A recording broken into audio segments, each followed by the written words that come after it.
Consacrez-vous à Dieu dès le matin, que ce soit là votre premier soin. Votre prière doit être « Prends-moi, ô Dieu, comme ta propriété exclusive. Je dépose tous mes plans à tes pieds. Emploie-moi aujourd'hui à ton service. Demeure en moi, et que tout ce que je ferai soit fait en toi. » C'est là une affaire quotidienne. Soumettez-lui tous vos plans, quitte à les délaisser ou à les exécuter selon qu'il vous l'indiquera. En vous consacrant à Dieu chaque jour, votre vie sera de plus en plus façonnée sur celle de Jésus. La vie en Christ se caractérise par une confiance tranquille et durable, exempte peut-être d'extase. Elle est néanmoins remplie de paix et de sérénité. Votre espérance ne repose pas sur vous-même, mais sur Jésus-Christ. Votre faiblesse est unie à sa force, votre ignorance à sa sagesse, votre fragilité à sa puissance. Ne regardez donc pas à vous-même, ne contemplez pas votre personne, mais le Sauveur. Que vos pensées s'arrêtent sur son amour, sur la beauté et la perfection de son caractère. Jésus, dans sa pureté et sa sainteté, Jésus, dans son amour incomparable. Tel est le thème qui doit faire l'objet de votre méditation. C'est en aimant le Christ, en l'imitant, en vous reposant entièrement sur lui, que vous serez transformé à sa ressemblance.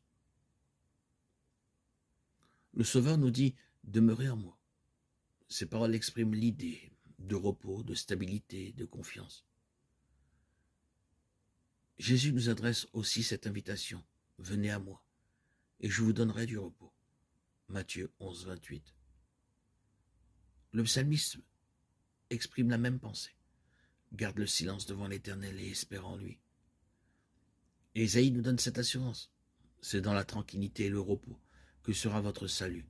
Psaume 37, 7. Ésaïe 30, 15. Ce repos n'est pas l'inaction. Dans les paroles du Sauveur, la promesse du repos est jointe à l'invitation au travail. Prenez mon joug sur vous, et vous trouverez du repos. Matthieu 11, 28, 29. Celui qui se repose le plus complètement sur le Seigneur travaillera aussi avec le plus de zèle et d'ardeur à son service. Quand votre esprit s'arrête sur le moi, il se détourne de Jésus, la source de toute force et de toute vie. De là l'effort constant de Satan pour détourner vos regards du Sauveur et vous priver ainsi de sa communion. Il s'efforcera de vous distraire de l'objet de votre contemplation, par les plaisirs du monde, par les soucis, les soins et les tristesses de la vie, par les fautes d'autrui ou même par vos propres fautes et imperfections. Ne vous laissez donc pas prendre à ces pièges. Plusieurs personnes réellement consciencieuses et désireuses de vivre pour Dieu sont trop souvent amenées par l'ennemi à s'arrêter sur leurs fautes et leurs faiblesses. En les séparant ainsi du Christ, Satan espère remporter la victoire. Ne faisons pas du moi le centre de nos pensées et ne nous laissons pas envahir par des craintes au sujet de notre salut. Tout cela nous détourne de la source de notre force.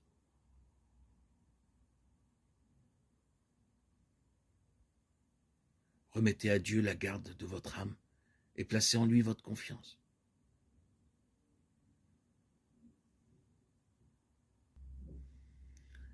Parlez de Jésus. Faites-en le thème de vos méditations. Que le moi se perde en lui. Bannissez les doutes. Abandonnez vos craintes. Dites avec l'apôtre Paul, « Si je vis, ce n'est plus moi qui vis, c'est Christ qui vit en moi. Si je vis maintenant dans la chair, je vis dans la foi au Fils de Dieu, qui m'a aimé et qui s'est livré lui-même pour moi. » Galates 2:20. Reposez-vous en Dieu. Il est à même de garder le dépôt que vous lui avez confié.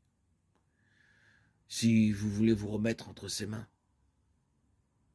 il vous rendra plus que vainqueur par celui qui vous a aimé.